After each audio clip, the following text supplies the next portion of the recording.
Panglima TNI Jenderal Gatot Nurmantio menegaskan bahwa segala tindak upaya pemecah belah bangsa akan ditindak sesuai aturan yang ada. Panglima juga kembali meminta untuk tidak lagi digelar unjuk rasa, terlebih jika unjuk rasa mengganggu ketertiban umum. Tapi Indonesia adalah milik kita bersama, maka aturan bersama yang kita patuhi. Jangan sok-sokan pahlawan-pahlawan kita dengan keringat, tenaga, darah dan nyawa. Jangan merasa ini mulia yang satu kelompok, tidak, mulai kita bersama. Ya. Majelis Ulama Indonesia mengimbau umat Islam untuk tidak ikut serta dalam aksi unjuk rasa lanjutan pada 2 Desember mendatang. Menurut MUI, cara-cara musyawarah dan mufakat merupakan cara yang efektif untuk menyampaikan aspirasi. Majelis Ulama Indonesia atau MUI secara resmi mengimbau agar umat muslim tetap fokus dan mengawal proses hukum kasus dugaan penistaan agama yang dituduhkan kepada calon gubernur Basuki Cahayapurnama atau Ahok. Wasekjen MUI Solahuddin Al-Ayyubi mengatakan aspirasi masyarakat akan lebih demokratis jika disampaikan melalui cara musyawarah dan mufakat atau disampaikan melalui DPR. Dilakukan melalui saluran demokrasi seperti lobby, perundingan, musyawarah dengan para pihak pengambil kebijakan, baik eksekutif termasuk aparat keamanan dan penegak hukum. Seruan yang sama juga datang dari Ketua MPR Zulkifli Hasan dan juga Kapolri Jenderal Tito Karnavian. Zulkifli mengimbau publik mengawal proses hukum yang dijanjikan Kapolri berjalan adil dan profesional. Kedua itu, apakah 2 atau 25, saya menghimbau untuk tidak lagi turun ke jalanan. Ya, kita percayakan kepada para kepolisian kita. Kita apresiasi juga atas putusan Bapak Presiden. Kita hargai dong, gitu. Kedua ini, ya, ada sebagian masyarakat yang menghendaki agar dilaksanakan saja sholat di Istiqlal. Setelah itu zikir bersama memberikan dorongan kepada penegak hukum. Ya, agar proses hukum itu berjalan terus sesuai dengan koridornya. Seruan dari alim ulama, Ketua MPR, penjaga pilar konstitusi, hingga Kapolri, penjaga keamanan negeri ini memiliki satu pesan. Aspirasi boleh disampaikan tetapi dalam batas kewajaran alias tidak menimbulkan konflik. Seruan lewat unjuk rasa dalam jumlah besar menurut Kapolri cenderung sulit diawasi, sebab pemicu konflik berpotensi menyusup di antara masa pendemo. Tim Liputan Metro TV. Pemirsa, Wakil Ketua MPR RI Hidayat Nur Wahid memastikan aksi unjuk rasa yang akan dilakukan pada 2 Desember mendatang akan tetap dilakukan di Jakarta. Namun Hidayat mengimbau agar peserta aksi tidak membawa senjata tajam saat berlangsungnya aksi unjuk rasa. Wakil Ketua MPR RI Hidayat Nur Wahid memastikan bahwa aksi unjuk rasa lanjutan pada 2 Desember nanti akan tetap dilakukan oleh umat muslim terkait kasus hukum yang melibatkan Gubernur DKI Jakarta nonaktif Basuki Cahayapurnama. Unjuk rasa ini bukan untuk menghadirkan makar dan menggulingkan pemerintahan Jokowi JK, namun hanya untuk memastikan bahwa Polri melakukan penegakan hukum dengan adil. Betul, kalau demo itu akan diselenggarakan, penting betul apa yang harus diperhatikan. Pertama, harus ditegaskan oleh panitia bahwa demo ini tidak untuk anarki. Karenanya tidak boleh ada, kan ada yang menyuarakan bawa bambu runcing. Panitia harus mengatakan tidak boleh bawa bambu runcing. Yang akan bawa bambu runcing silahkan tangkap oleh petugas. Harus ditegaskan tidak boleh ada yang membawa senjata tajam, tidak boleh ada apalagi membawa hal yang guna akan menghadirkan anarki maupun juga kekerasan-kekerasan. Ketua Umum Partai Amanat Nasional yang juga Ketua MPR Zulkifli Hasan bertemu dengan Ketua Umum Partai Golkar Setia Novanto. Pertemuan diantaranya membahas pemantapan dukungan terhadap pemerintahan Jokowi JK. Pertemuan Ketua Umum dan jajaran pengurus 2 partai pendukung pemerintah digelar di kantor DPP Partai Golkar di Slipi, Jakarta. Selain pemantapan dukungan terhadap pemerintah, konsolidasi kedua partai juga menyepakati sejumlah hal, diantaranya upaya bersama untuk menjaga stabilitas politik nasional. Ketua Umum PAN yang juga Ketua MPR Zulkifli Hasan menyebut semua pihak termasuk partai politik harus dapat berkontribusi terhadap terciptanya suasana yang damai. damai, dan kondusif di tengah suhu politik yang menghangat. Ketua Umum PAN yang juga Ketua MPR Zulkifli Hasan menyebut semua pihak termasuk partai politik harus dapat berkontribusi terhadap terciptanya suasana yang damai dan kondusif di tengah suhu politik yang menghangat. Ketua Umum PAN yang juga Ketua MPR Zulkifli Hasan menyebut semua pihak termasuk partai politik harus dapat berkontribusi terhadap terciptanya suasana yang damai dan kondusif di tengah suhu politik yang menghangat. oleh Presiden Pak Jokowi, ya. Partai-partai juga mengikuti, kami juga melakukan hal yang sama, saling berkunjung, ya, tukar pikiran, kita berdiskusi bagaimana agar para pemimpin, para elit-elit politik, para pejabat-pejabat tinggi, ya, mengeluarkan himbauan-himbauan yang menyejukkan, yang mendamaikan, yang memberi rasa aman dan rasa tenang. Sepekan terakhir, Presiden Joko Widodo terus meningkatkan komunikasi dan konsolidasi dengan pimpinan partai politik pendukung pemerintah. Konsolidasi ini merupakan bagian dari upaya elit politik nasional untuk bersama-sama mencari solusi dan mengantisipasi ancaman konflik yang muncul belakangan ini. Di tengah panasnya suhu politik nasional 1 bulan terakhir, Presiden Joko Widodo mengintensifkan konsolidasi dengan sejumlah petinggi partai politik. Pada Selasa, Presiden Joko Widodo secara maraton menemui 3 pemimpin partai politik pendukung pemerintah dalam diplomasi meja makan. Di pagi hari, Presiden mengundang Ketua Umum Partai Nasdem Surya Paloh bertukar pikiran sambil menyantap sarapan. Di siang hari, Presiden mengundang Ketua P3 Romah Hurmuzi dalam acara santap siang. Dan petang harinya, giliran Ketua Umum Partai Golkar Setia Novanto bertandang ke istana.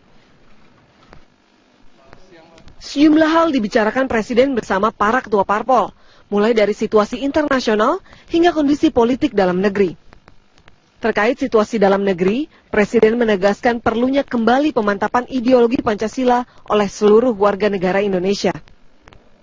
Pemantapan kembali ideologi Pancasila oleh seluruh komponen bangsa. Ini bukan hanya pemerintah saja, tetapi juga oleh pemuka-pemuka masyarakat, pemuka-pemuka agama, dan di dalamnya termasuk produk-produk yang dikeluarkan oleh DPR. Konsolidasi tak hanya dilakukan Presiden. Di hari yang sama, Ketua Umum PDI Perjuangan Megawati Soekarno Putri juga menemui Ketua Umum PAN sekaligus Ketua MPR Zulkifli Hasan. Dalam pertemuan ini, keduanya sepakat menghimbau agar masyarakat tak lagi menggelar aksi lanjutan terkait penanganan hukum kasus dugaan penistaan agama yang dihadapi calon Gubernur DKI Basuki Cahayapurnama atau Ahok. Keduanya meyakini proses hukum Ahok di Mabes Polri akan berjalan dengan baik dan masyarakat diminta menghormatinya. Saya sampaikan kepada Mbak Mega bahwa MPR ini penjaga konstitusi. Ya, jadi kalau ada yang ingin mengganggu konstitusi kita, MPR yang paling depan. Ya, karena MPR ini adalah penjaga konstitusi kita. Apa itu? Ya tentu Pancasila, kebinekaan, persatuan, ya, dan NKRI.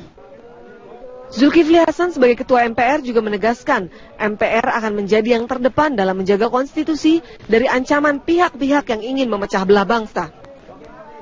Pertemuan antara petinggi parpol ini merupakan bagian dari upaya elit politik nasional untuk bersama-sama mencari solusi dan mengantisipasi ancaman konflik yang muncul belakangan ini. Pertemuan elit parpol ini juga memberi kesan positif bagi masyarakat untuk mengonsolidasikan kembali semangat kebangsaan Indonesia. Tim Liputan, Metro TV. Ya, diantaranya pada acara salah satu partai pendukungnya, kemudian pada saat wawancara di Balai Kota, dan beberapa tempat lain. Apakah alat bukti bisa memenjarakan Ahok? Oh, sangat. Bahkan kami minta Ahok ini segera ditahan. Sekali lagi segera ditahan. Tolong catat baik-baik, sepanjang sejarah menegakkan hukum di Indonesia, tidak ada satupun tersangka dalam kaitannya dengan pasal 156A KUHP yang tidak ditahan. Tidak ada, semua ditahan.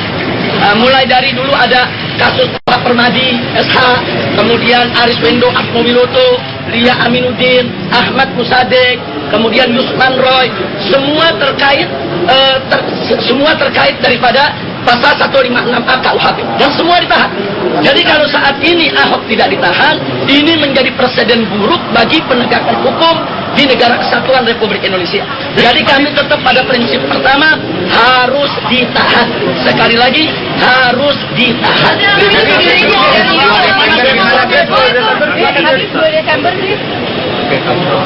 Ya, jadi saya betul ada panggilan dari Polda Metro Jaya terkait pasal 207 KUHP, yaitu pasal terkait penghinaan kepada penguasa.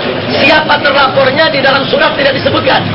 Nah, karena itu kita masih diskusikan dengan tim advokat bagaimana cara kita menyikapi daripada surat panggilan tadi. Karena sebuah surat panggilan harus jelas. Saya ini mau dijadikan saksi, terlapornya siapa. Nah, karena itu kita minta supaya Polda Metro Jaya itu bersikap profesional. Nah, jadi silakan kirimkan surat panggilan kepada saya akan datang selama 24 jam, asal surat itu jelas siapa terlapor. Nah, jadi jangan mengirimkan surat terlapornya nggak jelas. Untuk terlapor titik-titik. Nah, karena itu masih kita diskusikan dengan tim advokat kami, dan besok kita lihat keputusannya.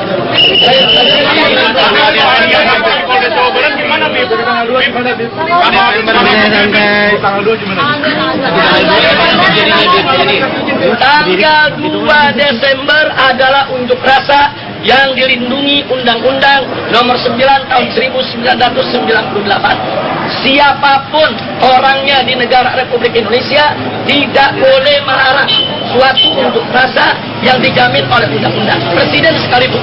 Bahkan dalam pasal 18 ayat 1 dan ayat 2 dari Undang-Undang Nomor 9 Tahun 98 ditegaskan barang siapa menghalangi atau menghadang yaitu dengan kekerasan suatu unjuk rasa yang dilindungi oleh undang-undang dipidana 1 tahun penjara. Jadi kalau presiden atau Kapolri atau siapapun mencoba untuk menghalangi unjuk rasa damai yang sudah dijamin oleh Undang-Undang Nomor 9 Tahun 1998 tersebut, maka beliau-beliau bisa dipidana 1 tahun penjara. Dan sekali lagi, 212 aksi 212 adalah aksi unjuk rasa yang dilindungi dan dijamin oleh undang-undang. Tujuannya tetap sama. Aksi bela Islam pertama tujuannya tahan Ahok. Aksi bela Islam 2 tujuannya tahan Ahok. Aksi bela Islam 3 tujuannya tahan Ahok. Kenapa? Karena Ahok menistakan agama. Jadi tujuannya, jadi aksi 212 konstitusional dengan tujuan penegakan hukum, sehingga kami minta semua pihak, seluruh pihak, dari mulai Bapak Presiden dan seluruh jajarannya untuk menghargai konstitusi. Terima kasih.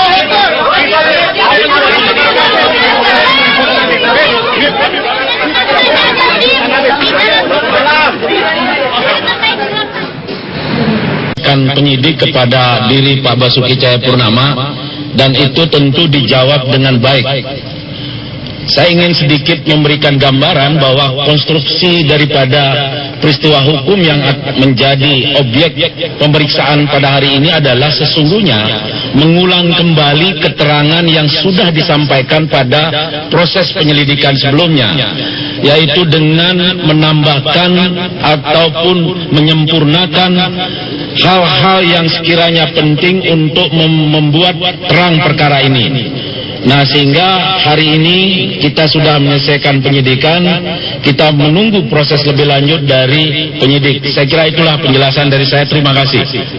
Ya. Terima kasih kawan-kawan.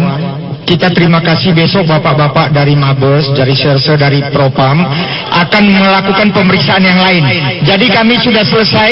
Terima kasih, salam dari Pak Ahok, Pak Basuki. Terima kasih sahabat-sahabat pers yang sudah sabar menunggu. Terima kasih.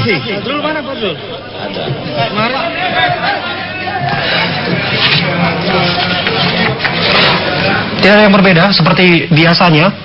Ahok nampak irik bicara, hanya diwakilkan oleh kuasa hukumnya Sira Prawina dan tim sukses Ruhut Sitompul. Disampaikan tadi bahwa 27 pertanyaan disampaikan penyidik dipertanyakan kepada tersangka Basuki Cahayapurnama atas kasus dugaan penistaan agama yang dilakukannya. Sebelumnya